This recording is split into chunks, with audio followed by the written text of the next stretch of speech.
Dear students,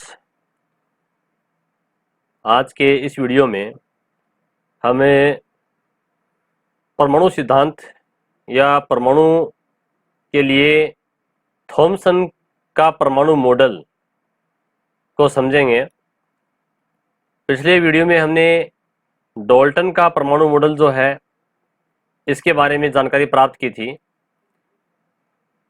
Dalton जो वैज्ञानिक हैं, इन्होंने जो परमाणु सिद्धांत दिया उसमें कुछ कमियां रह गई और उसमें सुधार करते हुए जो थॉमसन है, इन्होंने एक अपना नया परमाणु मॉडल दिया।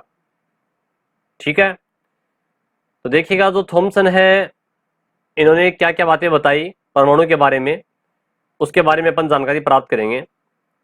यहाँ लिखा है कि अब तक इलेक्ट्रॉन व प्रोटॉन की खोज हो चुकी थी। अब तक का मतलब क्या है? जब थॉमसन ने काम शुरू किया, परमाणु के लिए जो मॉडल तैयार किया, ठीक है, परमाणु सिद्धांत के लिए कुछ बातें बताई कि परमाणु कैसे होते हैं, आकृति कैसी होती है, परमाणु में क्या क्या होता है, परमाणु के बारे में बताया था थॉमसन ने। तो इन्होंने के जो मॉडल बताया, उस समय इन्होंने ये बताया कि परमाणु में इलेक्ट्रॉन और प्रोटॉन भी होते हैं। ठीक है, तो देखिएगा परमाणु में इलेक्ट्रॉन और प्रोटॉन कहाँ होते हैं। वास्तव में अपन बात करें तो रियल में परमाणु का आकार इस प्रकार से गोल होता है। ठीक है, और उसके बीच में होता है नाभिक। नाभिक धनावेशित होता है और नाभिक में धनावेशित प्रोटॉन होते हैं और उदासीन न्यूट्रॉन होते हैं। ठीक है, और बाहर जो परमाणु के चारों तरफ जो कक्षाएं होती हैं, इन कक्षाओं में इलेक्ट्रॉन होते हैं जो कि ऋणावेशित होते हैं। क्लियर? आपने नाइन्थ क्लास में पढ़ा होगा कि परमाणु के अंदर जो 3 मौलिक कण हैं, इलेक्ट्रॉन, प्रोटॉन और न्यूट्रॉन, इनकी खोज का क्वेश्चन भी आता है। तो इलेक्ट्रॉन की खोज जो है वो तो की थी थॉमसन ने, थॉमसन जिन्होंने इलेक्ट्रॉन की खोज की। ठीक है, प्रोटॉन की खोज की थी गोल्डस्टीन ने और न्यूट्रॉन की खोज की थी जेम्स चैडविक ने। अब ये इलेक्ट्रॉन, प्रोटॉन और न्यूट्रॉन की जो खोज है वैज्ञानिकों के लिए, ये बहुत ही महत्वपूर्ण है और इनके क्वेश्चन कई बार एग्जाम्स में पूछे जाते हैं। तो इसको एक ट्रिक से याद कर सकते हैं अपन। मैं ट्रिक बता रहा हूं, हमेशा आपको याद रखनी है इसको। ईंट पग नाच, एक आसान सी ट्रिक है, तरीका है, उससे आप इसको याद रख सकते हो। ईंट पग नाच। ईंट, ई का मतलब तो है इलेक्ट्रॉन। ठीक है, टी का मतलब है थॉमसन। देखो थॉमसन की स्पेलिंग टी से शुरू होती है, THO। ये रहा थॉमसन, है ना, TH यहाँ पर अपन, ये थॉमसन जो है, ये थॉमसन ये टी से शुरू होती है स्पेलिंग। तो ई का मतलब इलेक्ट्रॉन, इलेक्ट्रॉन खोज किसने की? टी यानी कि थॉमसन ने। पी का मतलब होता है प्रोटॉन, प्रोटॉन की खोज की थी गोल्डस्टीन ने। जी का मतलब है गोल्डस्टीन। ठीक है ना, ई टे पै गे नाच। न का मतलब है न्यूट्रॉन। ठीक है, और च का मतलब है चैंडविक। च का मतलब क्या है? चैंडविक। तो ये च उससे पड़ गया नाम। ठीक है, जेम्स चैंडविक नाम है वैसे पूरा। तो एक आसान सा तरीका है जिससे आप कभी भूलोगे नहीं। ई का मतलब इलेक्ट्रॉन की खोज, टी का मतलब थॉमसन ने की, पी का मतलब प्रोटॉन, प्रोटीन खोज ग का मतलब गोल्डस्टीन ने की, न्यूट्रॉन का मतलब है ना का मतलब न्यूट्रॉन। ठीक है, और च का मतलब चैंडविक।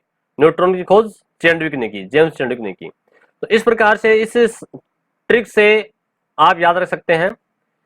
परंतु यहां पर जो परमाणु जो है, परमाणु के बारे में भी बात चल रही है कि परमाणु जो है उसके अंदर किस प्रकार से संरचना होती है, परमाणु में कौन कौन सी चीजें होती हैं, अभी तो वही बात चल रही है। ठीक है, तो थॉमसन ने जब परमाणु मॉडल दिया तो उस समय तक इलेक्ट्रॉन और प्रोटॉन की खोज हो चुकी थी।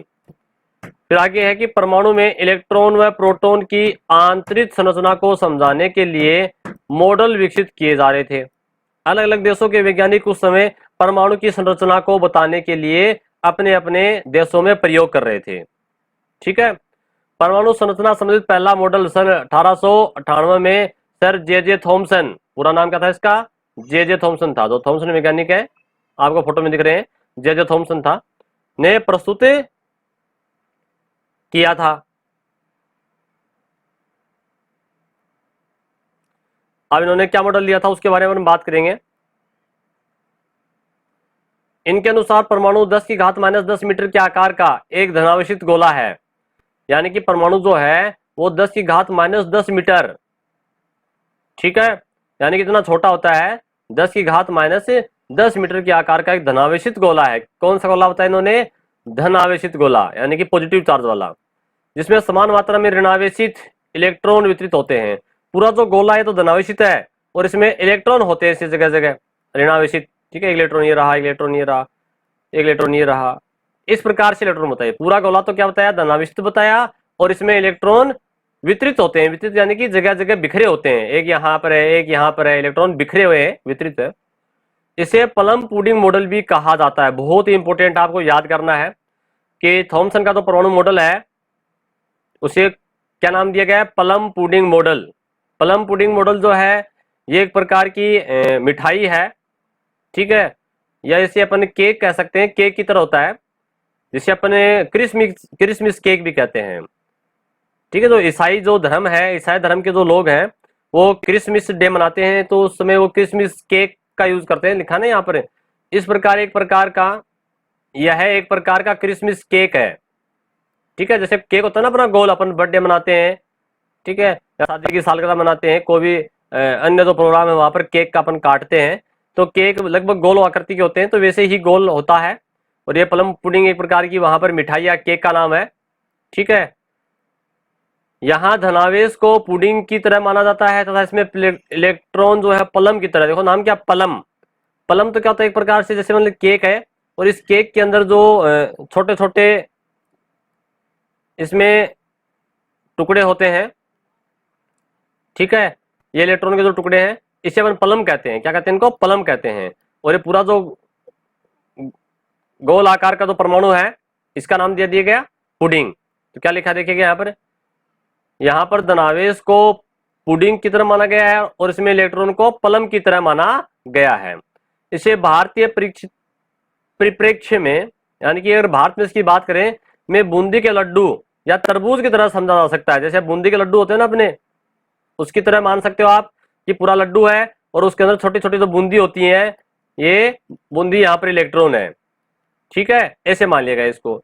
या फिर इसको तरबूज की तरह मान लिया गया कि तरबूज जो है, पूरा जो तरबूज है अपना अंदर से उसको काटते हैं तो लाल रंग का होता है, अंदर से लाल रंग का होता है ना तरबूज, और उसमें काले काले बीज होते हैं।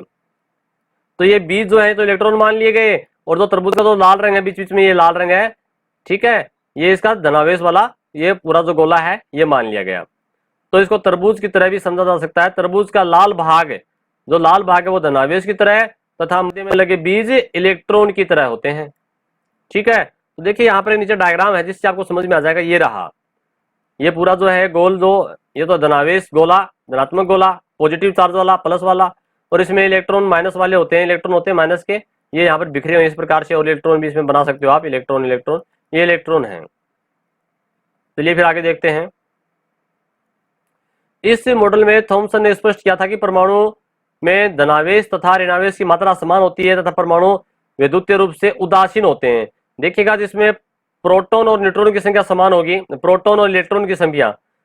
वास्तव में होता क्या, परमाणु के ये जो मॉडल है फेल हो गया था, ये बिल्कुल सक्सेस नहीं हुआ है। क्यों नहीं हुआ? क्योंकि वास्तव में परमाणु की संरचना इस प्रकार से होती है, यहाँ भी जो नाभिक होता है उस नाभिक में होते हैं प्रोटॉन और न्यूट्रॉन, और बाहर जो कक्षा है इन कक्षाओं में होते हैं इलेक्ट्रॉन, ठीक है, इस प्रकार से कक्षाएं होती हैं, इनमें इलेक्ट्रॉन होते हैं।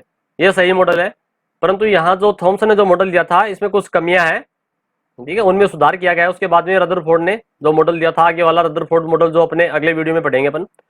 तो कहने का मतलब यह है कि परमाणु जो होता है उदासीन होता है क्योंकि उसमें इलेक्ट्रॉन और प्रोटॉन की संख्या बराबर होती है, ठीक है, कोई आवेश नहीं होता है। तो अगर आपके बोर्ड परीक्षा में अगर प्लम पुडिंग मॉडल या जे थॉमसन का मॉडल के बारे में पूछा जाता है तो आपको ये बातें लिखनी है, और इसका ये जो डायग्राम है ये जरूर बनाना आपको, क्योंकि विज्ञान के अंदर डायग्राम और एग्जाम्पल, इन दो बातों के ही नंबर आपको पूरे मिलेंगे। ये दोनों बातें आपको प्रत्येक, चाहे वो एग्जाम में पूछी जाती है या नहीं पूछी जाए, आपको लिखनी है। उसके बाद में यहाँ नीचे देखो कुछ बातें और बताई जा रही हैं। इस सिद्धांत से परमाणु का विद्युतीय रूप से उदासीन होना तो स्पष्ट हो गया, यानी कि उदासीन होता है तो बता दिया गया, परंतु आगे यह प्रतिरूप रदरफोर्ड के स्वर्ण पत्र प्रयोग को नहीं समझा सका। रदरफोर्ड ने आगे प्रयोग क्या था, अगला ही देखो हेडिंग क्या है, रदरफोर्ड का स्वर्ण पत्र प्रयोग, जो कि अपन आगे पढ़ेंगे, ये इसको नहीं समझा पाया, अतः यह सिद्धांत शीघ्र ही निरस्त कर दिया गया और केवल एक ऐतिहासिक महत्व का रह गया। इसको पढ़ना जरूरी है क्योंकि वैज्ञानिक के पूरे जीवन भर की यहाँ मेहनत लगी है और उसने अपने उस समय जो संसाधन थे, उन्हें उस समय जो उपकरण थे, जो है ना, उन्हीं के आधार पर उन्होंने ये मॉडल प्रस्तुत किया था। तो एग्जाम में आपके बोर्ड परीक्षा में रदरफोर्ड का मॉडल भी आ सकता है, ठीक है, सॉरी डोल्टन का मॉडल भी आ सकता है, थॉमसन का मॉडल भी आ सकता है, और आगे जो दो मॉडल और हैं, रदरफोर्ड का जो मॉडल है ये भी पूछा जा सकता है, और चौथा जो लास्ट है वो है अपने निल्स बोर की परिकल्पना। ये चार में से कोई भी एक आपके बोर्ड परीक्षा में आ सकती है। और आप ये जानते हैं कि ये पार्ट जो है 3+2 5 नंबर का एक क्वेश्चन आएगा, कितना, एक प्रश्न पूछा जाएगा, 5 नंबर का प्रश्न होगा वो, ठीक है, 3 और 2 दो भागों में बटा हुआ होगा। तो यहाँ पर आपको ये जो चार वैज्ञानिक हैं इनको अच्छी प्रकार से, इनके जो मॉडल दिए गए हैं, इन्होंने जो बातें बताई हैं उनको आपको अच्छी प्रकार से याद करना है। धन्यवाद।